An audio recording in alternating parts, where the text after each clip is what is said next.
Hello and welcome to week 5 of Greenleaf's home learning zero carbon schools programme. As previous weeks, first thing to do is to have a look at the activity sheet and have a go at the 5 quick questions that is linked to on that sheet. So if you haven't done that already, press pause, have a go at those 5 questions. The 5 questions are all related to the programme on A Perfect Planet, the Humans programme, the last in the series. So if you've watched that, that will help. If you haven't watched it, give it a watch and that will help. So have a go at that first, and then we're going to carry on this week with our work on energy. So I'm going to share my screen with you now. And we are going to be looking this week at what can we do to reduce Greenleaf's carbon emissions from energy. Now, last week, you'll remember we did the calculations. So just here's a quick recap, a reminder of all of that. There's some quite complicated calculations on there. But basically what we worked out was that Greenleaf produces 78.6 tons of carbon dioxide through its electricity and gas usage, which is roughly the weight of 6 elephants. And so what we're going to think about this week is that sounds like quite a lot. So what can we actually do to reduce that?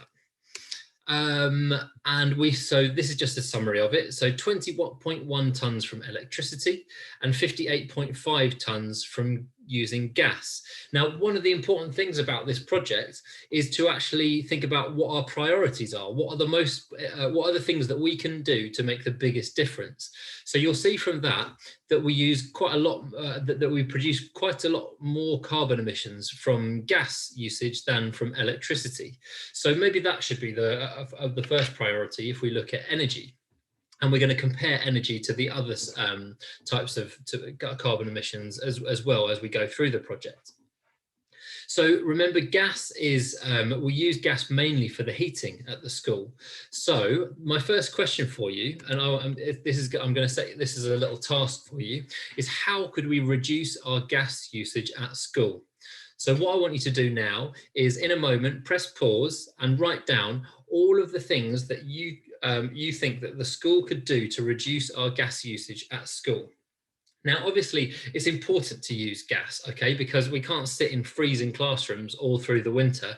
Admittedly, most people aren't in school at the moment, but normally, on a day like today, it's actually snowing today and it's really cold. We need the heating on. But what's really important is that we don't use more than we need and we don't waste it. So what kind of things could we do at Greenleaf to reduce our gas usage? So press pause. Write down a few ideas, write down as many ideas as you can think of, and then once you're finished, press play again, and I'm going to talk you through a few ideas. So you should have come up with some ideas. Hopefully you've come up with some good ones. These are some ideas that I've got and that I've done with schools before.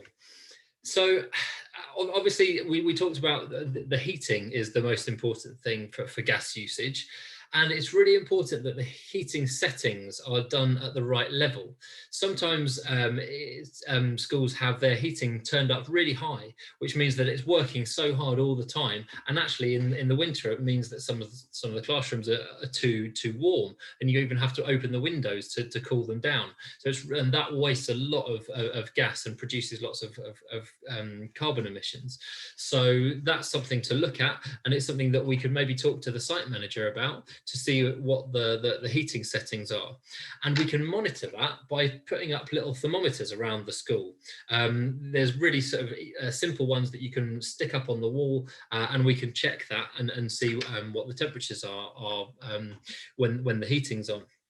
The other thing to make sure is that the heating isn't on too long in the evening when no one's at school, or at holidays, or at weekends, and so that's something that we could check as well. And you guys can all get involved with this by maybe people could act as window and door monitors to make sure that they're closed when the heating's on.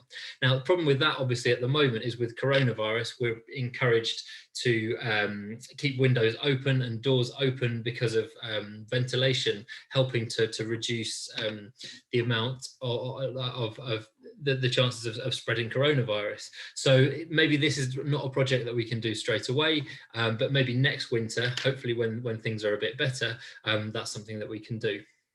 So those are just a few ideas. You probably come up with other ideas, and that's great. And when we all come back together to work on this, I'll be looking for your ideas as well. So that's gas. What about the next thing then is to think about how could we reduce our electricity usage at school? Now, think of all the things at school that use electricity. We've done this in a brainstorm activity a couple of times. So thinking about lights and projectors and computers and iPads and all those kind of things. How could we reduce our electricity usage at school? So again, I want you to have a go at this first. All right, so in a moment, press pause. Can you come up with some ideas of how we could reduce the amount of electricity we use at school? Again, it's really important that we do use electricity. You know, you couldn't function a school without using projectors and computers and lights. You know, we can't all sit in the dark. So we're not saying that you can't use anything, but can we reduce the amount of wasted electricity? And so how can we get things turned off when they're not being used? So come up with some ideas, press pause now, and press play when you're ready to go through some ideas. So let's go through some ideas then. And again, these are things that I've done with other schools that have worked well to reduce electricity usage. So lights and projector monitors. So one idea is that as I said, it's important that lights and projectors are not just on all day, every day, but they're actually turned off when they're not being used. So imagine you have a couple of lessons, but then everyone goes off to lunch. All right, are the lights and the projectors actually being turned off while they're not being used for an hour or so, and then turned back on when they come in? So people can volunteer as class monitors to make sure that their class lights and projectors are turned off at break times and lunch times. You could even turn that into a competition where somebody kind of goes around checking to see whether everybody has turned things off, and you can award points and prizes and that kind of thing, and you can make it into something fun. Another idea is about computers. Are the computers in your school or iPads or those kind of things always switched off when they've not been used? Can you come up with some ideas of how to ensure that people do that? And then we can go on to some bigger ideas, like, you know, can you actually install some solar panels at your school? Remember, we talked about most of the electricity that you use comes from a big power plant, which is burning fossil fuels, which is releasing greenhouse gases into the atmosphere. If your school actually installed some solar panels on the roof, then you could be getting renewable electricity, which is the sun turning, the solar panels turning the sun's energy into electricity. So that could be a great thing to do if it's possible. So we could have a look at that maybe. And then finally, we could, you know, can we even change our electricity provider to a renewable energy provider? There are companies out there which supply schools with just renewable energy instead of having it all come from fossil fuels. So that's something that we could look into as well, which would actually reduce our carbon emissions from electricity to zero, which would be great.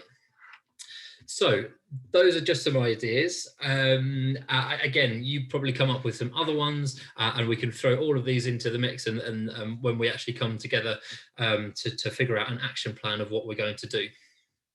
So finally, last thing to say is there's a little kind of extend your learning task again this week, and because it's nearly half term, it's half term next week. Not that makes much difference for those of you who have been learning from home, but hopefully you won't have so much schoolwork to do and a bit more time. What I'd suggest for you to do is I know it's cold outside at the moment, but actually the snow even makes it more fun sometimes. But what I want you to do is to see if you can go out into a natural environment during your half term.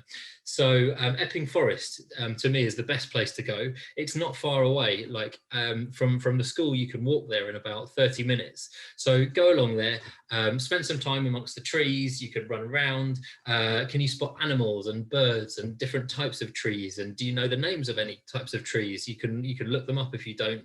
But basically, just go and have some fun. There's been lots of research which shows that just 15 minutes spent in a forest or kind of amongst trees makes you happier and calmer and more relaxed. So go and do that. It's good for your health and everything like that. So I hope you get a chance to do that. I hope you enjoy your half term, and I will see you when you get back. All right, cheers. Bye bye.